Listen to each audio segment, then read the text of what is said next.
Hello guys, creating a video after long time. Today is my first day after Vipassana जहाँ पे मैं थोड़ा exercise करने के लिए बाहर आया था and that's why I am creating this very raw video. Background noise definitely आएगा but I'll share all the details related to Vipassana. जैसे आपने टॉपिक से तो पता चल गया होगा कि मैं आज क्या शेयर करने वाला हूँ। आज मैं आपके साथ शेयर करूँगा मेरा 10 दिन का विपासना का एक्सपीरियंस। मीन्स वहाँ पे क्या चीज़ें होती है, कैसे आप रजिस्ट्रेशन कर सकते हो, इसके बारे में हल्का सा लास्ट में बता दूंगा। बट मेन फोकस करते हैं कि मेरा एक्सपीरियंस कैसा था। So to be very honest it's really awesome experience. मैं तो चाहूँगा कि जितने भी लोगों को एक क्यूरियोसिटी है कि विपासना क्या होता है या फिर वहाँ पे क्या क्या चीज़ें होती है या फिर थोड़ा सा भी अगर आपको इंटरेस्ट है तो आई वुड सजेस्ट कि आप एक बार जाके आइए ना। देखिए इसका जो पर्टिकुलर वीडियो है ये एक्सपीरियंस के बेसिस पे ही नहीं रहेगा, उसके अलावा भी 2-3 चीज़ें मैं बताऊंगा जो आपको हेल्प कर सकता है। अगर आप सोच रहे हो कभी भी इन फ्यूचर अगर आप जाने के बारे में सोचोगे तो वीडियो आपको हमेशा ही काम में आएगा। सो चलिए शुरू करते हैं। I am Harshal Thackeray, public speaker. Let's start this video. सबसे पहला कि मेरा एक्सपीरियंस कैसा था, तो एक्सपीरियंस की मैं बात करूँ तो बहुत अच्छा था। And to be very honest it's not just 10 days journey, सिर्फ 10 दिन की जर्नी नहीं होती है। अगर आप 10 दिन वहाँ पे बिता रहे हो इट मीन्स वो आपका जस्ट स्टार्ट है। उसके बाद आप डेली बेसिस पे घर पे भी आप इसका प्रैक्टिस कर सकते हो। अगर मैं बात करूँ विपासना के पहले वाला हर्षल ठाकरे और उसके बाद वाला हर्षल ठाकरे तो उसमें बहुत सारे चेंजेस है। सबसे पहला चेंज ये है कि केओस जो होता है माइंड में वो थोड़ा शांत हो गया है। सेकेंड, चीज़ों को देखने का पर्सपेक्टिव थोड़ा चेंज हो गया है। एंड इसमें कोई ऐसा मैजिक नहीं होता है टू बी वेरी ऑनेस्ट कि आप वहाँ पे मेडिटेशन के लिए गए एंड पता चला कि आपको सितारे दिख रहे, तारे दिख रहे, किसी भगवान के दर्शन हो रहे हैं, ऐसा कुछ भी नहीं है। एंड मोस्ट इंपॉर्टेंट है किसी रिलीजन के साथ कनेक्टेड नहीं है, राइट। सो इस पर थोड़ा सा ज़्यादा फोकस करना चाहूँगा बिकॉज मैक्सिमम लोगों को ऐसा लगता है किसी स्पेसिफिक रिलीजन के साथ कनेक्टेड है, तो ऐसा कुछ नहीं है। इसके बाद means after completion of this 10 days meditation आपके बहुत सारे कॉन्सेप्ट्स क्लियर होते हैं लाइफ के बारे में, थोड़ा खुद के बॉडी के बारे में, खुद के थॉट प्रोसेस के बारे में बहुत सारी चीज़ें आपको क्लियर हो जाती है ना। जो पहला सबसे बड़ा डिफिकल्ट टास्क ये होता है अगर आप विपासना के लिए जा रहे हो, दैट्स योर माइंडसेट। आपको सबसे पहला तो पार्ट ये होता है कि you have to create that mindset. क्योंकि प्रॉब्लम ये होता है कि 10 दिन वहाँ पे रहना थोड़ा डिफिकल्ट पार्ट होता है। उसके पीछे का मैं कारण भी बताता हूँ। अगर आपको थोड़ा सा भी आइडिया होगा तो आपको ये पता होगा कि विपासना में आप मोबाइल यूज़ नहीं कर सकते, सेकेंड बात भी नहीं कर सकते हो ना। आप बोलोगे यार इशारे से भी बात किया तो वो भी नहीं चलता है ना। See this is the most difficult part, जहाँ पे क्या होता है ना कि अगर आप वहाँ पे चले गए एंड मोबाइल आपका वैसे भी बंद है, जो कि हमें आदत होती है 5-5, 10-10 मिनट बाद मोबाइल चेक करने की, वो एक गायब हो जाएगी। सेकेंड, आप वहाँ पे किसी के साथ बात नहीं कर सकते, इवन आप किसी को इशारों से भी बात नहीं कर सकते हो किसी के साथ, राइट। अगर बहुत ज़्यादा ज़रूरी है तो डेफिनेटली वहाँ पे जितने भी धम्म सेवक होते हैं जो कि आपके वहाँ पे सेवा में समर्पित होते हैं उनके साथ आप बात कर सकते हो, कोई अगर आपको नीड है तो। बट अननेसेसरी किसी के साथ बात नहीं होती है। तो मीन्स हमने एक चीज़ पूरी बंद कर दी, यानी कि बात करना इट्स ज़ीरो। मीन्स इंटरेक्शन जो रहेगा वो लोगों के साथ ज़ीरो रहेगा। सो वो एक थोड़ा सा डिफिकल्ट पार्ट होता है। और जैसे होता है ना कि एक नॉर्मल साइलेंस होता है जिसको मौन बोलते हैं, तो यहाँ पे हमें और एक चीज़ ध्यान में रखना पड़ता है। We call this part as a आर्य मौन। आर्य मौन का मीनिंग ये होता है कि आपको इवन इशारा भी नहीं करना है, right. So it's kind of difficult thing ना। अब ये पार्ट तो हो गया, 2 चीज़ें मैंने बता दी, बट इसके अलावा और क्या चीज़ें होती है जो आपको सबसे ज़्यादा हो सकता है कि इस एक्सपीरियंस को बोल सकते हैं आपके लिए डिफिकल्टी बना सकती हैं। सो सी पहले मेरा एक्सपीरियंस के बारे में बताता हूँ। सबसे पहले डेफिनेटली मैंने जैसे बताया कि केओस कम हो गया। सेकेंड, चीज़ों को देखने का नज़रिया बदल गया। थर्ड, जो मोस्ट इंपॉर्टेंट पार्ट है, हर एक सिचुएशन में शांत कैसे रहना है। मीन्स अगर कोई भी डिफिकल्ट चीज़ आ जाती है, हाउ यू कंट्रोल योरसेल्फ, या फिर आपके जो इमोशंस होते हैं जो बहुत ज़्यादा निकलते थे वो कैसे क्या कम हो गए या फिर एक सेटल डाउन हो जाते हैं। एंड एक रियल लाइफ एक्सपीरियंस भी बताना चाहूँगा।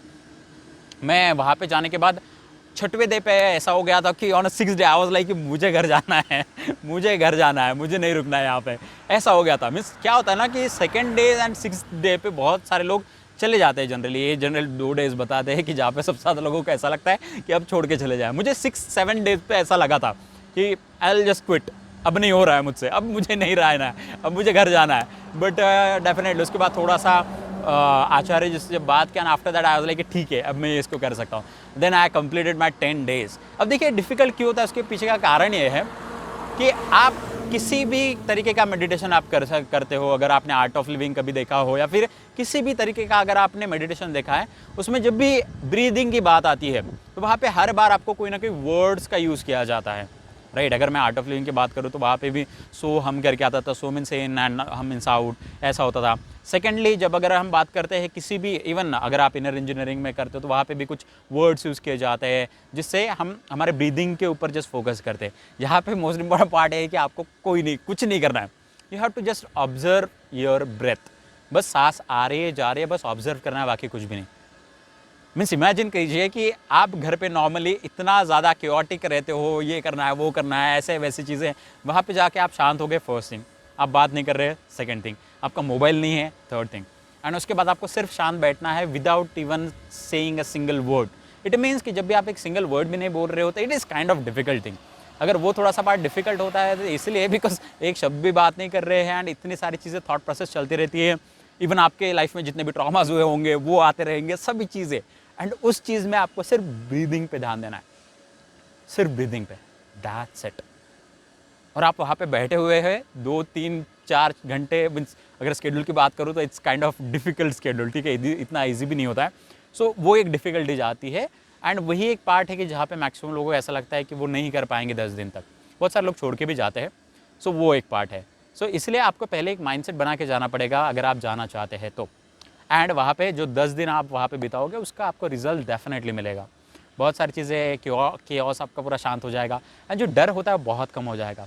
एंड अगर आप सबको अगर पता होगा, ये जो सेंटर्स होते हैं वो ऐसे जगह पे होते हैं कि जहाँ पे जंगल ज़्यादा है। मैं एक्चुअली जहाँ पे गया था वो था धम्मनागा सेंटर, जो कि माहुरजर में आता है, जिस नागपुर के बहुत ही पास में है। सो वहाँ का भी जो भी एटमॉस्फेयर था, वहाँ पे जो मेन फोकस होता है, यानी कि तालाब था वहाँ पे बहुत बड़ा, उसके बाद साइड में ही ये पूरा सेंटर है। सो जंगल होने के कारण डेफिनेटली स्नैक्स वहाँ पे बहुत सारे होते हैं, मीन्स दिखते भी है, to be very honest. And last day पे, ऑन 10th डे, मेरे सामने ही स्नैक खड़ा था। इसके पहले भी दिखे थे, बट लास्ट डे पे जब मुझे स्नैक भी दिखा था तो मेरे हार्ट बीट नहीं बढ़ी थी। राइट। सो मीन्स ये मैजिक नहीं बोलूँगा, आप जो 10 दिन हम वहाँ पे बिताते हैं खुद को रियलाइज़ करने में, या फिर हम क्या है, हमारी बॉडी किस तरीके से वर्क करती है, या फिर जो भी चीज़ है, राइट। अगर कोई बोलेगा कि 10 दिन बाद उनको कुछ भी फ़ायदा नहीं हुआ है, बट अगर लेट्स एग्जांपल कि आपको कुछ भी फ़ायदा नहीं हो रहा है, फिर भी और एक बहुत अच्छा फ़ायदा होता है, वो ये है कि 10 दिन आप किसी से बात नहीं करते हो, 10 दिन आपका मोबाइल बंद होता है, तो आप खुद के बारे में इतनी सारी चीज़ें जानते हो कि आपने कभी सोचा भी नहीं होगा। मैं जब मेडिटेशन कर रहा था सेकंड डे पे, मुझे याद है कि मेरे चाइल्डहुड के इतनी सारी मेमोरीज मेरे पास आ गई। मुझे ऐसा लग रहा था कि मैं वहाँ पे बैठ के वो मेमोरीज़ को देख रहा हूँ। दैट्स इट, वो मेमोरीज़ को मैं देख रहा हूँ। इतना क्लियरली वो मेमोरीज़ मुझे याद आ रही थी, जो कि मैं शायद भुला चुका था इन सब मेमोरीज़ को। सो कहने का मतलब ये है कि ये सब चीज़ें आप means it's a awesome experience, right. So मैं इतना सारा एक्सप्लेन नहीं करूँगा स्केड्यूल के related and other part, because अगर आप फर्स्ट टाइम जाना चाहते हो तो मैं चाहूँगा कि ये जो एक्सपीरियंस है आप भी खुद से अनुभव करें कि ये कैसा होता है। एंड हाँ, प्री रिक्विजिट की अगर बात करूँ तो definitely you have to mentally prepare. Second, आपको बैठना आना चाहिए। अब आप बोलोगे तो ये तो सभी लोग करते हैं ना, सी बहुत ही लंबे समय तक आपको बैठना पड़ता है। मीन्स हमारा जो डे स्टार्ट होता है, चालू होता है सुबह 4 बजे से लेके रात के 9 बजे तक। सो 4 से लेके 9 बजे तक यहाँ पे इन बिटवीन इतने सारे मेडिटेशन आपके बीच बीच में 2 घंटे 3 घंटे 1 घंटे का होते रहेंगे कि वहाँ पे आपके पैर बहुत ज़्यादा दुखते हैं। स्टार्टिंग में आप बैठ नहीं पाओगे ज़्यादा टाइम। सो आई रिक्वेस्ट, आपको एक सजेशन देना चाहूँगा कि अगर आप जाना चाहते हैं तो you have to start at least 1 week back. आप थोड़ा थोड़ा बैठना लॉन्ग टर्म के लिए 10 मिनट 5 मिनट 15 मिनट 20 मिनट ऐसा थोड़ा सा ट्राई करो, ताकि आपको इसका ज़्यादा से ज़्यादा बेनिफिट मिले। एंड अगर मैं क्लैरिटी की बात करूँ तो इतनी सारी चीज़ें होती है। इवन मीन्स इनका प्रोसेस जो होता है वो 3 and 7 डेज़ का होता है। 3 डेज़ आप आनापान का जो मेडिटेशन होता है वो आप करते हो, उसके बाद आप विपाशना ट्राई करते हो। तो मीन्स 3 दिन तक आप सिर्फ अपने ब्रीदिंग को देखते हो, दैट्स इट, बाकी कुछ नहीं है। दिस इज़ द रियलिटी कि मैं अभी सांस ले रहा हूँ जा रहा हूँ। उसके अलावा मेरे पहले क्या हुआ लाइफ में और अभी क्या हुआ, इसके पहले जो मैंने वर्ड बोला था वो भी चला गया पास में। सो मीन्स कहने का मतलब है कि बीइंग इन प्रेजेंस वाला पार्ट हमें 3 दिन तक सिखाया जाता है। उसके बाद हमें सेंसेशंस पे वर्क किया जाता है। हमारे मीन्स हमारे जो बॉडी में जितने भी सेंसेशन होते हैं, वेदर वो खुजली हो गया या फिर हमें पसीना आ रहा है या फिर जैसे यहाँ पे मुझे हवा आ रही है कंटिन्यू बेसिस पे, वो तो उनको छोटे छोटे छोटे छोटे सेंसेशंस को जस्ट ऑब्जर्व करना पड़ता है नेक्स्ट 7 दिनों तक। अब ये क्यों करना है, क्या करना है, डेफिनेटली आपको विपासना जाने के बाद पता चलेगा, बट इसका बहुत ज़्यादा इम्पैक्ट आपके लाइफ पे आता है। एंड हो सकता है कि आपके लिए एक लाइफ ट्रांसफॉर्मेशन या फिर लाइफ में बहुत बड़ा जो चेंज लाने वाला पार्ट है वो आपका ये विपासना करने के बाद आएगा। सो ये मेरा पर्सनल एक्सपीरियंस था कि जहाँ पे मैंने 10 दिन वहाँ पे बिताए। दैट्स मेरे लिए थोड़ा डिफिकल्ट था। ऑन 6th डे ऐसा हो गया था कि मुझे अब घर जाना है, मुझे नहीं रहना है यहाँ पे। So that was 6th day, मुझे ऐसा लगा था कि अभी मैं नहीं कर पाऊँगा, बट पहले से डिसाइड किया था कि करना ही है, राइट। एंड अगर कोई भी करना चाहता तो डेफिनेटली उनके साइट है। And for your kind information, इसका कोई भी चार्जेस नहीं होते हैं। It's totally work on donation. अगर आप जो भी डोनेशन देते हो, जो भी चीज़ें आप देते हो वहाँ पे, डेफिनेटली अगर मैंने वहाँ पे कुछ पे किया है तो हो सकता है वो पे, doesn't matter you are giving 50 rupees और 50,000 और 5 लाख और 50 लाख और 5 CR, दैट डजेंट मैटर। अगर आप 5 रुपये दे रहे हो, 50 लाख, 5 करोड़ भी दे रहे हो, दैट डजेंट मैटर। तो आप जो भी डोनेशन देते हो तो वही डोनेशन यूज़ किया जाता है अगले बैच के लिए, राइट। सो मीन्स आप खुद का एक दान कर रहे हो वहाँ पे, वेदर रिलेटेड टू फाइनेंस और मे बी आप सेवा भी दे सकते हो, what ever it is, right. तो ये पूरा पार्ट है। एंड अगर आपको कोई भी सवाल होंगे related to this Vipassana, definitely आप कमेंट कर सकते हो, मैं उन सबका आंसर दूंगा। एंड जो सेंटर है, यानी कि धम्मनागा जो सेंटर है माहुर जरी का, उसका भी मैंने एक अलग से व्लॉग बनाया है जहाँ पे मैंने पूरा डिटेल इन्फॉर्मेशन दिया है। पूरी मैंने एक्चुअली साइट शो किया है कि कहाँ पे मैं रहा था एंड एवरीथिंग, वो सभी मैं आपको शो करूँगा।